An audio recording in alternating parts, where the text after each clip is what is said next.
बिस्मिल्लाहिर्रहमानिर्रहीम। अस्सलाम वालेकुम। हिंदुस्तान की एक और घटिया हरकत। परवेज मुशर्रफ गद्दारी केस के तफसीली फैसले के बाद भारत की सियासी जमात बीजेपी ने साबिक सदर जनरल परवेज मुशर्रफ को तंज़ियन भारतीय शहरियत की पेशकश कर दी है। खबर की तफसील से पहले अगर आपने अभी तक हमारा चैनल सच टीवी उर्दू सब्सक्राइब नहीं किया तो इसे अभी सब्सक्राइब करें और बेल आइकन पर क्लिक करें ताकि हमारी आने वाली तमाम वीडियोस आपको वक्त पे मिल सकें।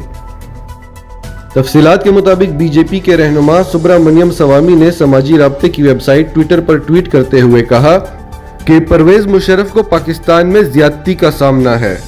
सुब्रमण्यम स्वामी ने कहा कि परवेज मुशर्रफ का ताल्लुक भारत से है और भारत के नए कानून के मुताबिक अगर कोई हिंदू नस्ल तस्लीम कर ले तो भारत की शहरियत ले सकता है।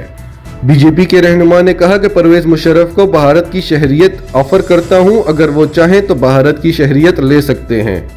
ये बयान खसूसी अदालत के परवेज मुशर्रफ के खिलाफ तफसीली फैसला जारी करने के बाद आया।